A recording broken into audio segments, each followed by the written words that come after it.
Marcus Sterling had built his empire on precision, control, and an unwavering focus on the bottom line. At 35, he was the youngest CEO to ever lead Sterling Industries, a multinational corporation worth billions.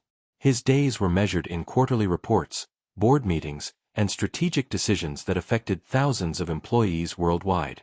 Love, relationships, and anything remotely sentimental had been systematically removed from his life after his devastating divorce 3 years prior.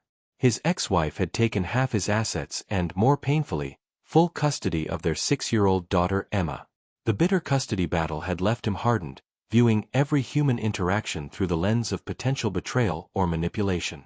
On this particular Tuesday morning in downtown Chicago, Marcus was rushing to yet another merger discussion that could potentially add another $100 million to his company's valuation. His Italian leather shoes clicked against the pavement as he navigated through the bustling crowd, his phone pressed to his ear as he barked orders to his assistant about rearranging his afternoon schedule. The world around him was nothing more than obstacles to be maneuvered around, people to be avoided, and time to be maximized for profit. But then something made him stop dead in his tracks. Sitting on a small piece of cardboard near the entrance of his office building was a little girl, no more than 8 years old, with paint-stained fingers and the most intense concentration he'd ever seen on a child's face. Her dark hair was pulled back in a messy ponytail, and her clothes, while clean, were clearly worn and patched in several places. Next to her sat an older woman who Marcus assumed was her grandmother, holding a small tin cup with a few coins scattered at the bottom. What captivated Marcus wasn't the sight of them asking for help, something he encountered daily and had trained himself to ignore. It was what the little girl was doing. She was drawing, and not just any drawing. As he moved closer, pretending to check his phone, he realized with absolute shock that she was sketching his face with remarkable accuracy. Every line of his jaw, the slight scar above his left eyebrow from a childhood accident, even the way his tie sat slightly askew from his hurried morning. The detail was extraordinary, but more than that, there was something in the way she captured his expression that made him feel exposed, as if she could see right through the armor he'd spent years building.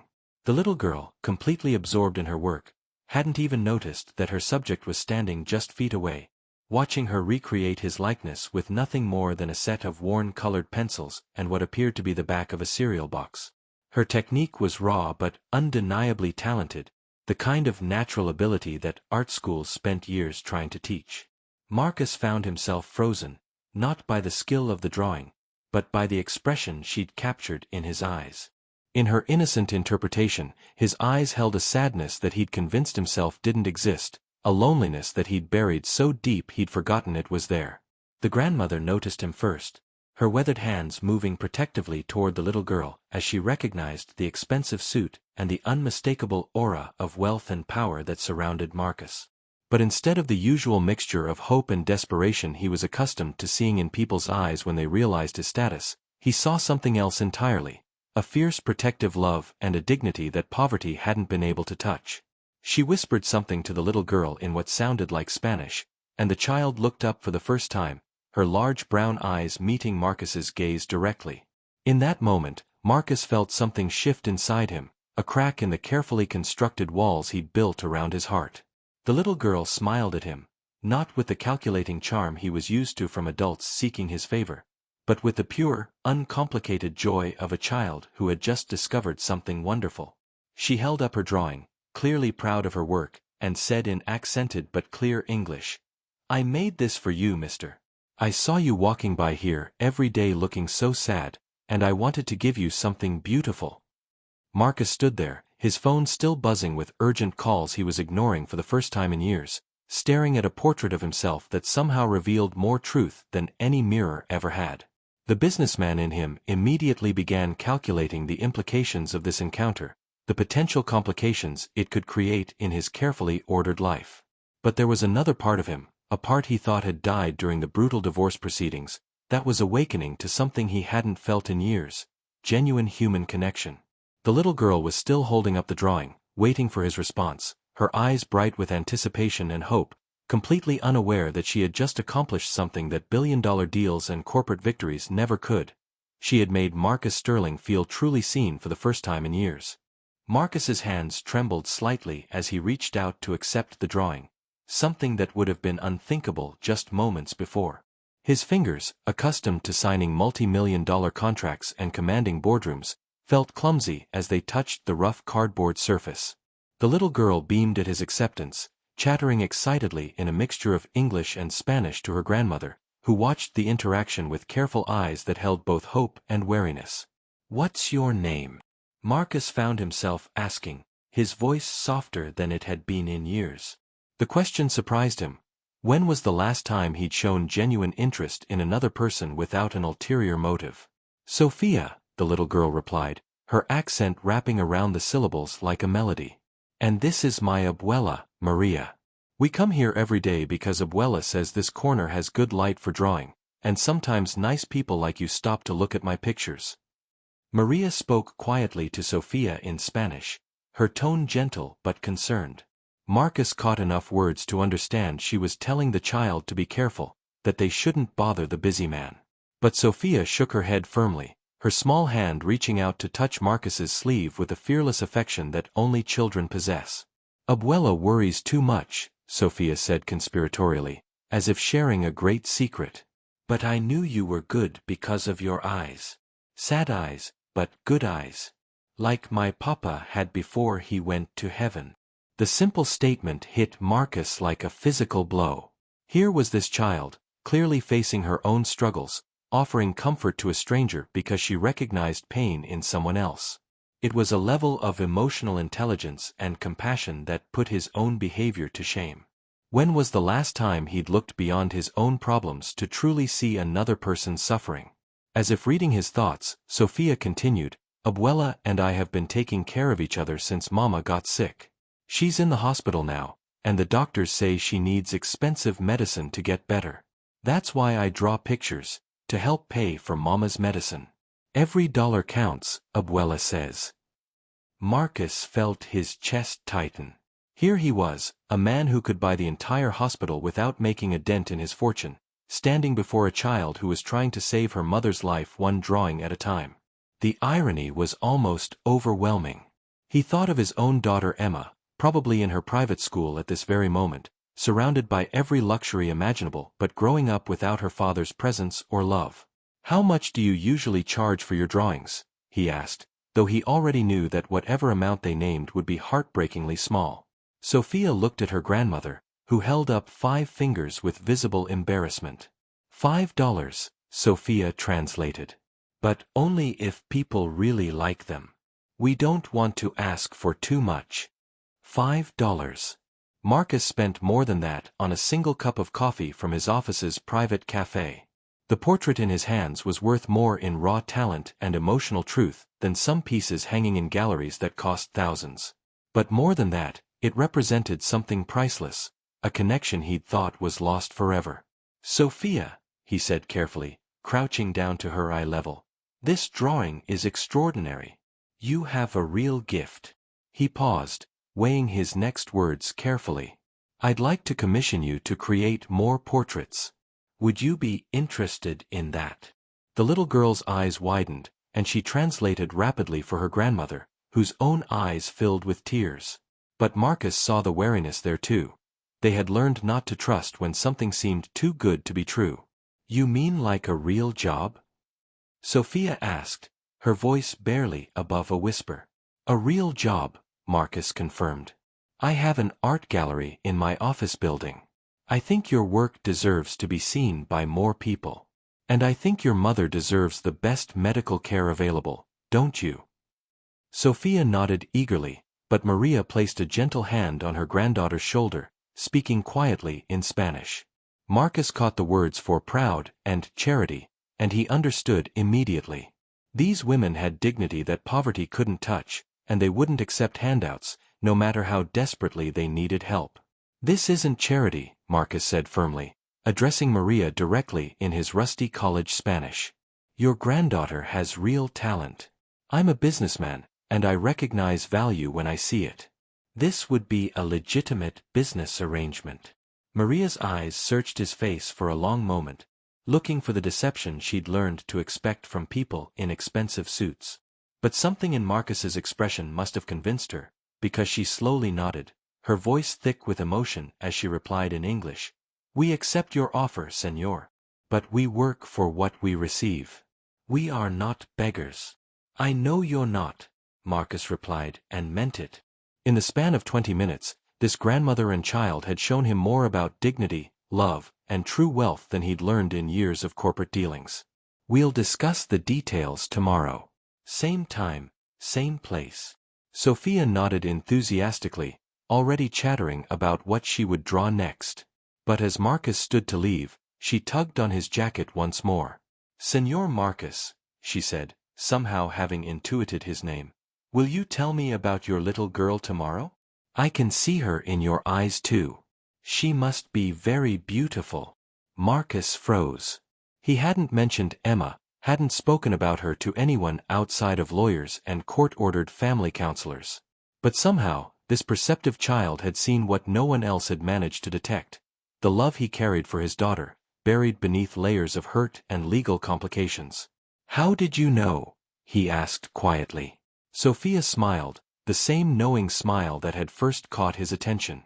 "Papas who miss their little girls have a special sadness.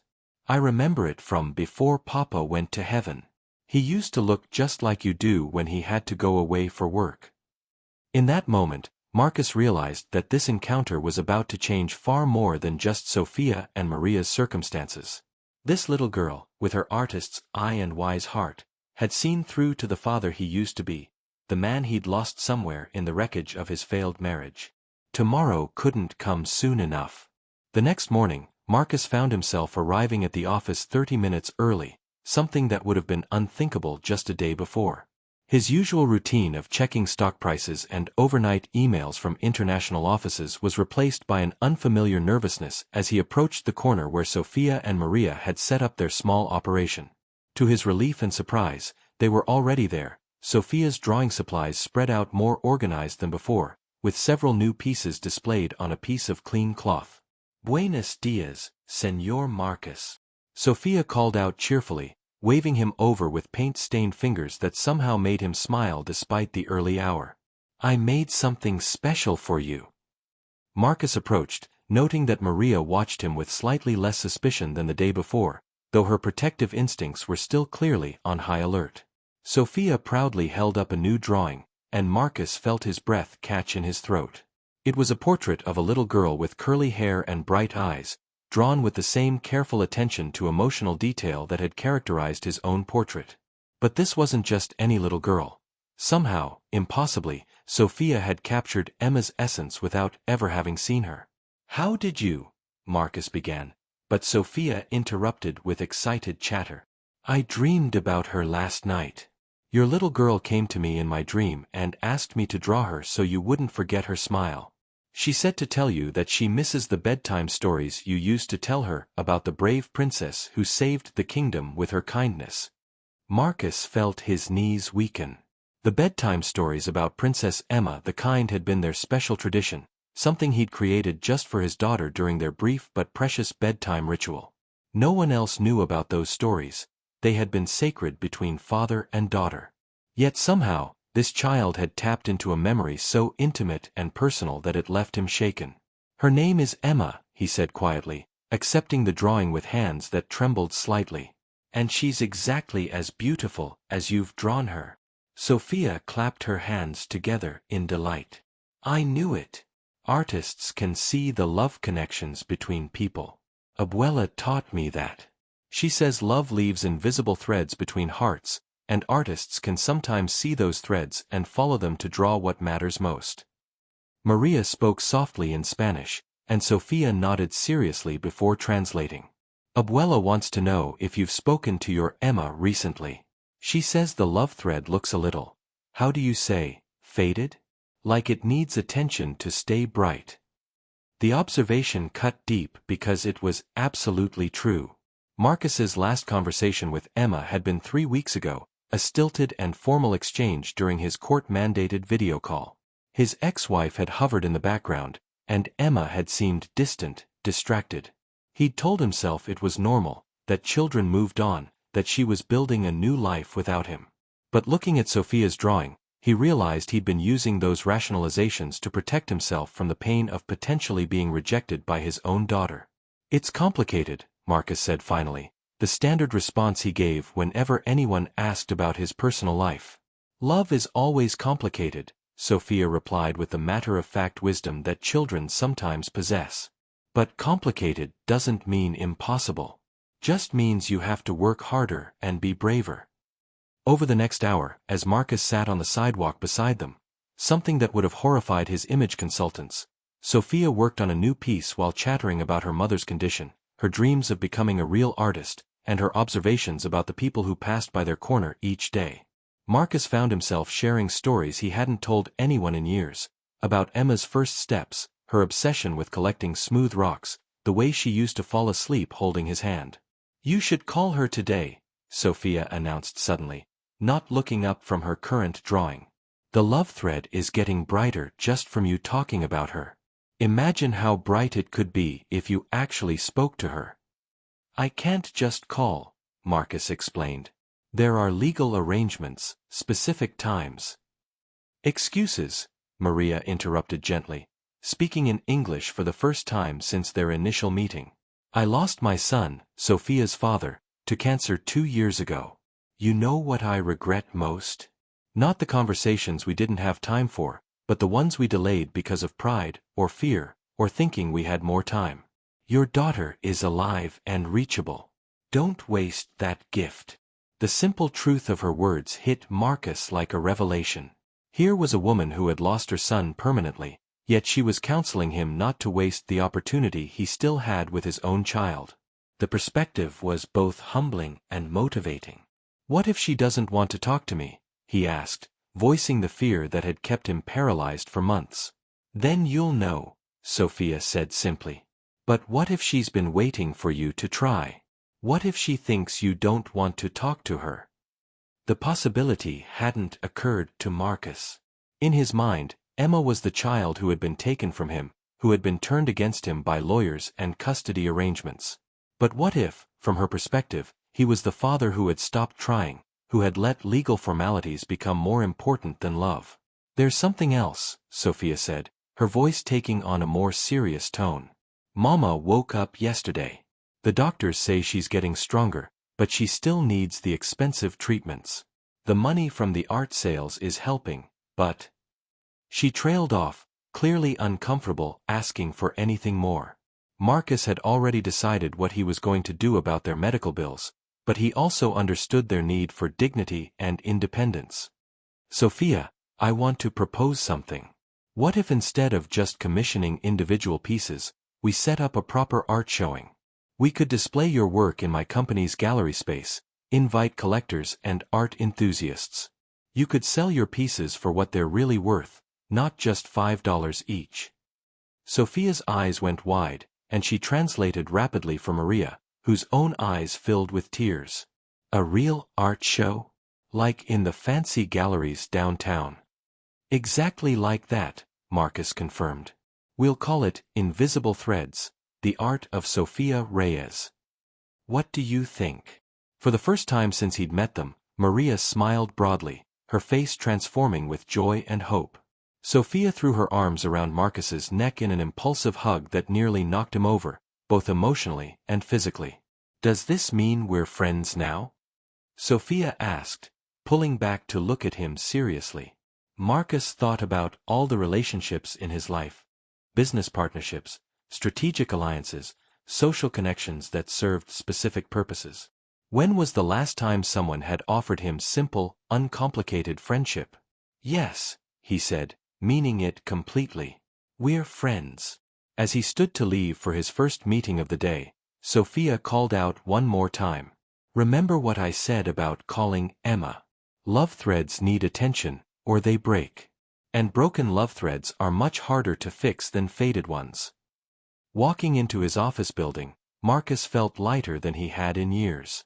But more than that, he felt purposeful in a way that had nothing to do with profit margins or corporate acquisitions. For the first time in a long time, he had something to do that mattered beyond the bottom line. That evening, Marcus sat in his pristine penthouse apartment, staring at his phone as if it were an unexploded bomb. Sophia's drawing of Emma lay on the coffee table before him, the child's innocent smile seeming to encourage him toward a conversation he'd been avoiding for far too long.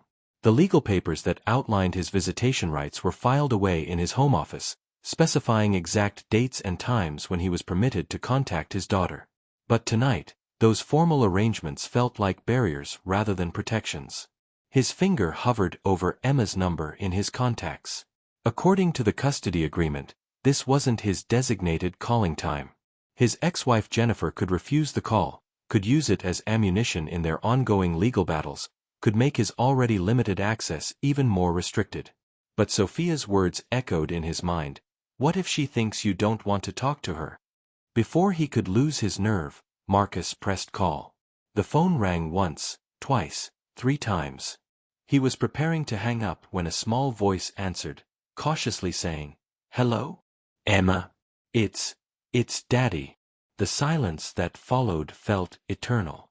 Marcus could hear his own heartbeat, could almost feel those invisible love threads that Sophia had talked about, stretched thin but still there, waiting to see if they would strengthen or snap entirely. "Daddy." Emma's voice was smaller than he remembered, uncertain. "It's not Wednesday. You're supposed to call on Wednesdays." The formal tone in his 6-year-old daughter's voice broke his heart. When had their relationship become so regulated, so constrained by legal schedules and court-mandated interactions? "I know, sweetheart.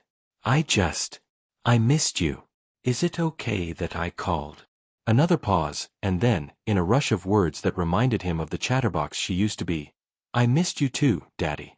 I drew you a picture at school today, but Mommy said I couldn't send it because it wasn't the right day for Daddy things." Marcus closed his eyes, fighting back tears. "I would love to see your picture, Emma. I have something to show you too. A little girl drew a picture of you, and she's never even met you. She said she dreamed about you." "Really?" Emma's voice brightened with curiosity. What did I look like in her dream? For the next 30 minutes, Marcus found himself in the longest conversation he'd had with his daughter since the divorce. He told her about Sophia and Maria, about the art show they were planning, about how Sophia had somehow captured Emma's spirit in her drawing. Emma, in turn, told him about her new school, her best friend Madison, and how she'd been learning to paint watercolors in art class. "Daddy," Emma said suddenly, her voice growing serious, "do you not want to see me anymore?" The question hit Marcus like a physical blow. "Emma, sweetheart, why would you think that?" "Because you stopped asking to see me. Mommy says you're very busy with important work things, and that grown-ups sometimes don't have time for little kids anymore." Marcus felt a surge of anger toward his ex-wife, but more than that, he felt overwhelming guilt. In trying to protect himself from the pain of limited access to his daughter, he had inadvertently sent the message that she wasn't worth fighting for. "Emma, listen to me very carefully," he said, his voice thick with emotion. "There is nothing in this world more important to me than you. Nothing. I've been scared and sad since we couldn't live together anymore, and sometimes scared grown-ups make mistakes. But I want to see you more than anything in the world." "Even more than your important business meetings?"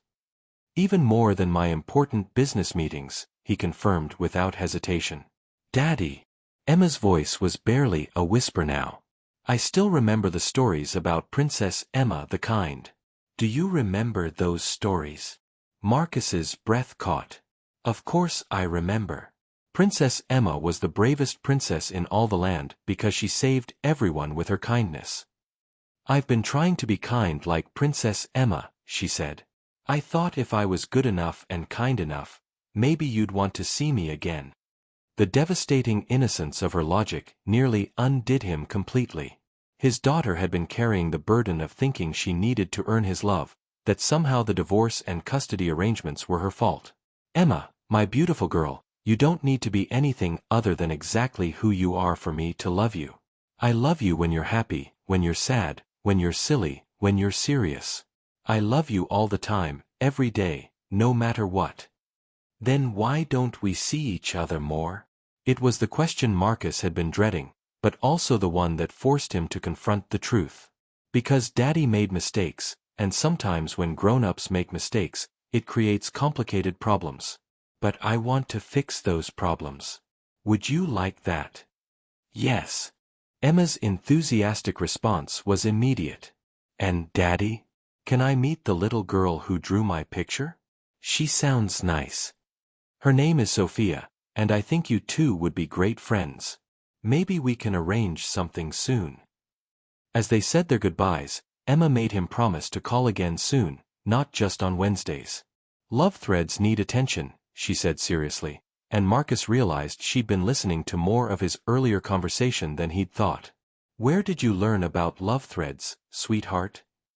I just know things sometimes, Emma replied with the mysterious wisdom that children often possess. Mommy says I'm too smart for my own good. After hanging up, Marcus sat in his apartment, staring out at the Chicago skyline, feeling more determined than he had in years. Sophia had been right, love threads did need attention, and his had been neglected for far too long. But they weren't broken, just faded, and he was going to do everything in his power to make them bright again. The next morning, he did something he hadn't done in 3 years. He called his lawyer not to discuss defensive strategies or protective measures, but to ask about increasing his custody time and rebuilding his relationship with his daughter. For the first time since the divorce, Marcus Sterling was ready to fight not for his company or his reputation, but for what truly mattered, his family. 3 weeks later, the Sterling Industries corporate gallery had been transformed into something magical. Sophia's artwork adorned the walls, each piece more stunning than the last, telling stories of hope, resilience, and the invisible connections between people. The opening night of Invisible Threads, The Art of Sophia Reyes, had attracted Chicago's most prominent art collectors, business leaders, and media personalities, but the guest of honor wasn't intimidated by the crowd of adults in expensive clothing. Sophia moved through the gallery like a young princess, wearing a beautiful blue dress that Marcus had insisted on buying for her, explaining each piece with the passion and insight of someone far beyond her 8 years. Maria stood nearby, elegant in her own new outfit, tears of pride streaming down her face as she watched her granddaughter command the attention and respect of people who would never have noticed them on the street corner just weeks before.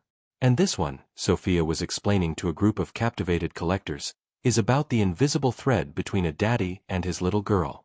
See how the thread looks broken here. But if you look very closely, you can see it's not actually broken, just stretched very thin. Love threads are stronger than people think. Marcus watched from across the room, his own eyes moist with emotion. The piece Sophia was describing was one she'd created after their second week of morning conversations, when he'd shared his fears about reconnecting with Emma. Somehow, she'd captured not just the pain of separation, but the resilience of love and the possibility of healing. Quite remarkable for such a young artist, came a voice beside him. Marcus turned to see Dr. Elizabeth Chen, one of Chicago's most respected art critics and curators. I've been following her work since the announcement. There's something almost mystical about her ability to see and capture emotional truth. She has a gift, Marcus agreed, then added with a smile. But more than that, she has wisdom. She's taught me more about what's truly important in 3 weeks than I learned in the previous 3 years. Dr. Chen studied Marcus with curious eyes. You know, when I heard that Marcus Sterling was sponsoring an unknown child artist, I assumed it was a publicity stunt or a tax write-off. But watching you tonight, seeing how you look at her work and how she responds to you, this is personal, isn't it? Before Marcus could answer, a commotion near the gallery entrance caught his attention. A small figure in a yellow dress was standing uncertainly in the doorway, holding the hand of a woman Marcus recognized with a mixture of joy and apprehension. Emma had arrived, and Jennifer was with her. The reconciliation between Marcus and his ex-wife hadn't been easy or complete, but Sophia's influence had extended even there. When Marcus had called Jennifer to ask if Emma could attend the art show, he'd done something he hadn't done since their marriage fell apart. He'd been completely honest about his feelings, his mistakes, and his desperate desire to be a better father. Jennifer, perhaps recognizing the genuine change in him, had agreed to the visit and had even volunteered to stay for the event. Emma! Sophia's voice rang out across the gallery as she spotted the newcomer. She abandoned her conversation with the art collectors and ran toward Marcus's daughter with arms outstretched. The two girls embraced as if they were old friends, and Marcus watched in amazement as Emma's shy uncertainty melted away under Sophia's warm welcome. "You came. You really came," Sophia exclaimed, taking Emma's hand and leading her toward the wall where the portrait hung. "Look, everyone, this is Emma, the princess I told you about."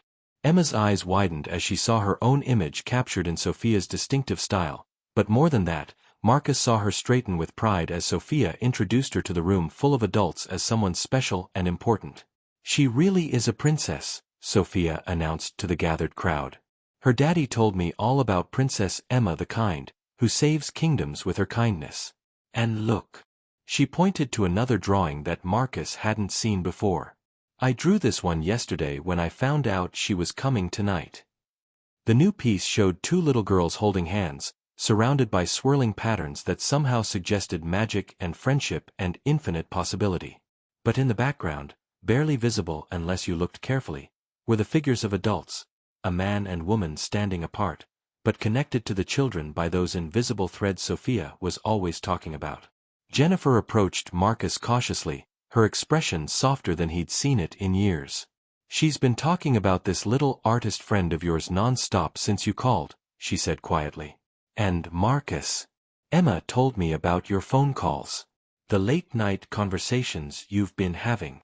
Marcus tensed, waiting for the criticism or legal threats he'd grown accustomed to expecting from any interaction with his ex-wife.